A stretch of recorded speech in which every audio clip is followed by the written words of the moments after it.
Getting ready to take this beautiful 1976 square body crew cab for a test drive. Come along with us. Thanks. Back again.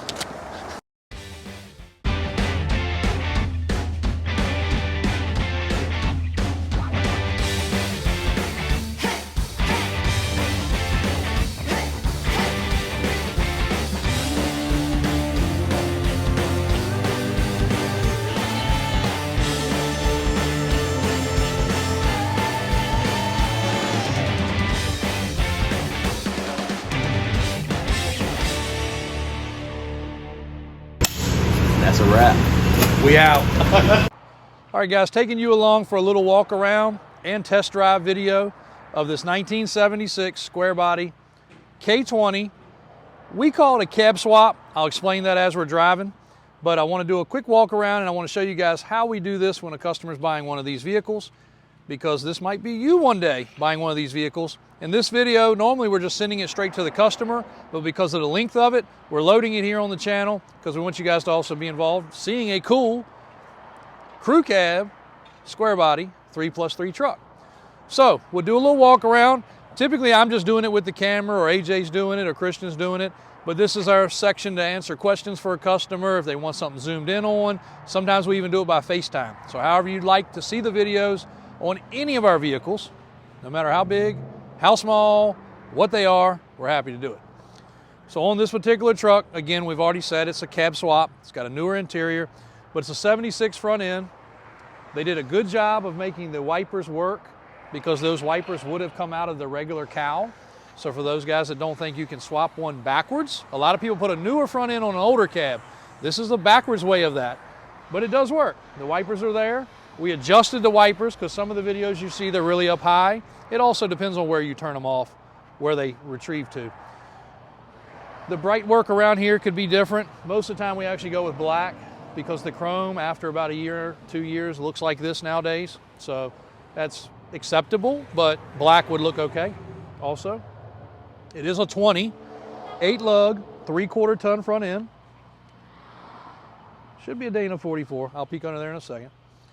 Got all the racetrack trim in place like it's supposed to be.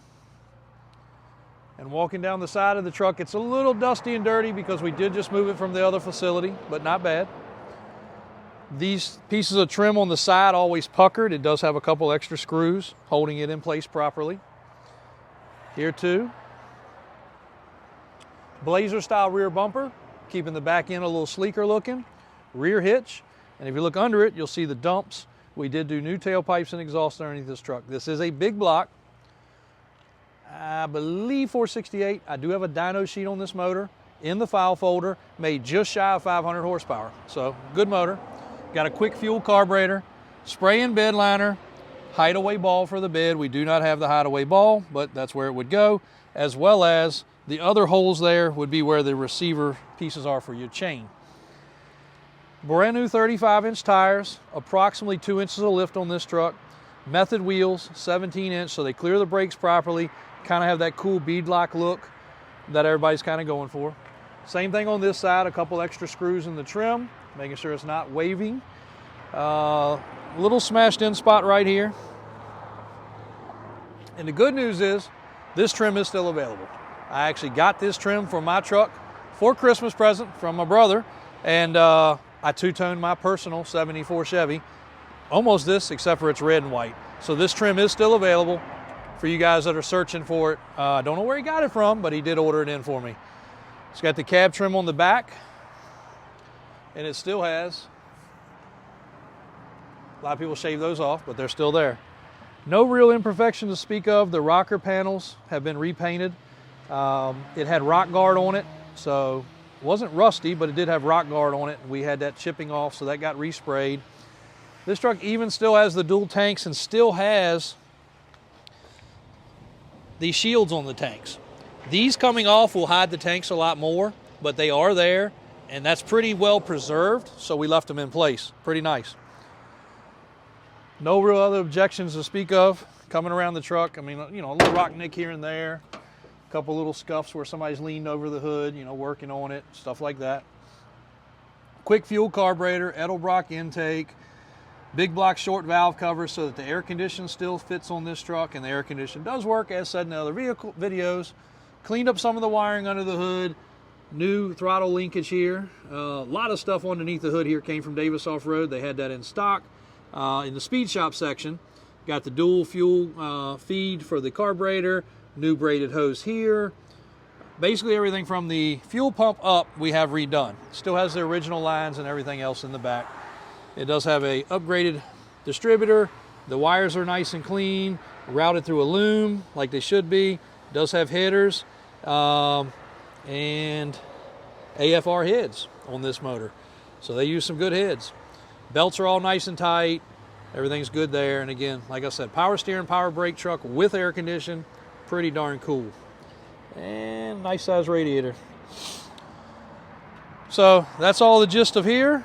Let's jump inside and go for a ride. All right guys, so we're inside the truck, and as you'll see by looking inside the truck, you're going to notice this is an 80s model interior.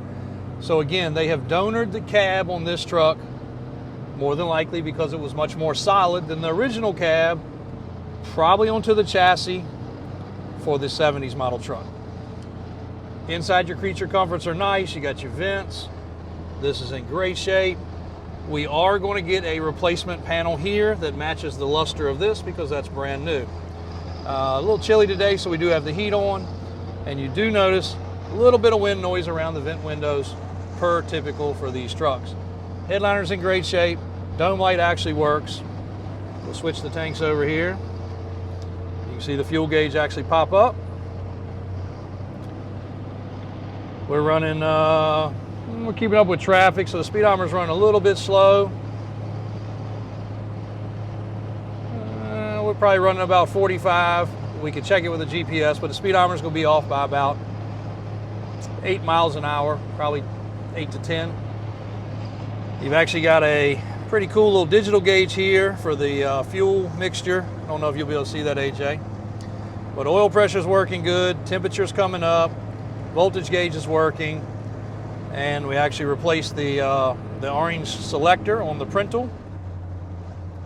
And we'll run into traffic, so we'll cut through the back roads, guys, and we'll be right back to you. All right, guys, we got through the traffic. As you can see, this time of the day around here is not good going that direction, but figure with the sun it would be a little better. It wouldn't be so blinding on the camera. But no real squeaks and rattles. The interior is pretty solid on this truck. 2 full bench seats, 6 passenger seating. When we did the touch up on the bottom, we did get the paint there, so a little touch up for some spots. Actually got the owner's manual here that was in the glove box. Open the glove box there, AJ. Glove box doesn't fall in your lap. We put a whole new assembly there, so that is good to go. Ashtray opens and closes like it's supposed to. Floor shift full-wheel drive engages like it's supposed to. Locking front hubs on the front. Does have tilt steering column. And that is not all loose. It's actually not loose at all. That's another big problem on these older square bodies, is that is super loose.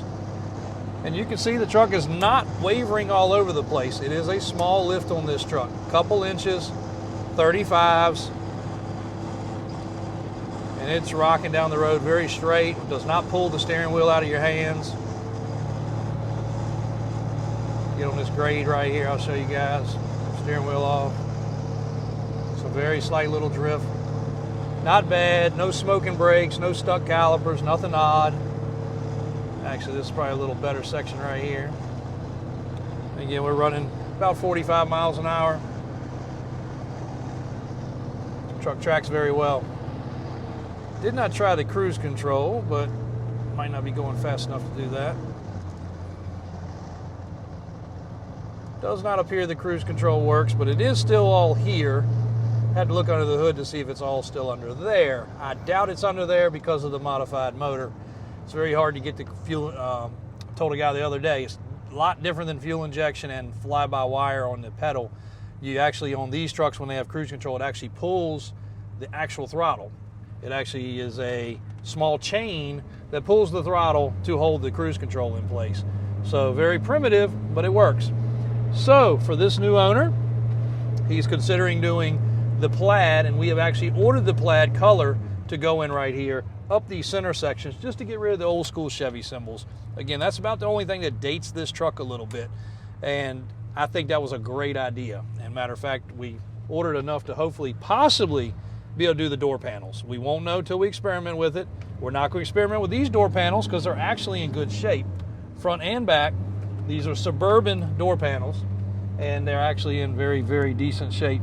A little bit of color indifference between the fronts and the backs because the fronts have power, the backs are manual. The other thing we talked about was a color change on the interior. You don't necessarily figure blue is going to be proper with gray and white exterior, but it was very commonplace.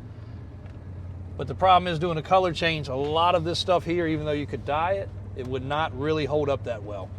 A lot of these trucks don't even have a headliner. So for this one to have a headliner in such good shape, it's amazing. It also has all the trim. We see a ton of crew cab trucks, and I'm talking some $100,000 crew cab trucks that don't even have this proper trim. This one has all of it. Actually, it has every piece of it in place, including the little clothes hanger on that side. It is missing on this side. It's got it back there, and it's got the seat belts. A lot of these trucks only have lap belts. You guys would not believe how hard it is to find seat belts for these crew cab trucks. And you cannot buy them. Nobody offers them, and we have actually had them rewound and rebuilt. The blue crew cab that we built for a very good customer of ours, he was okay with kind of anything for seat belts. We did not want to let it leave until the seat belts were proper. We actually were able to get the exact proper fitted seat belts for that truck. So something you would not think is a problem can very quickly become a problem. But all in all, guys, did a good drive. When we paused it there, we went down the back road, looped around a little bit. So everything's great. Temperature's 160 on the gauge. And we are back to the office here with no casualties, no problems, a good solid truck. We're going to step out, so pause it one more time, AJ, and we're going to get a little running video so you guys can hear the cam hitting on this thing. And here it is. So this is the kind of video that we'll be happy to do if you guys are buying a truck. Again, it'd be a little more directed towards the customer, of course, and any questions they have. He does want to do a retro replacement upgraded radio to this with Bluetooth because it does not have Bluetooth currently. Again, replace this so it's nice and shiny like that, and the plaid. And those are really the finishing touches for this particular customer. And I think we found a good fit for what he was looking for. We've got other crew cabs, like in the background there. And across the street, there's a customer looking at one right now that AJ spoke to earlier, so he's got to slip over there. But kudos, this is a good one. So pause it one more time. Let's get the volume at the back and call it a day. Volume.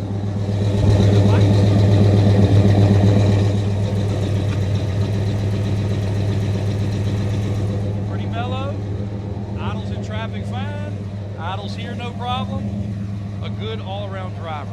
So good quality truck for the little bit less expensive price point for a crew cab. Should have had this up here, right? Thank you, AJ. Thank you, guys. And we're out.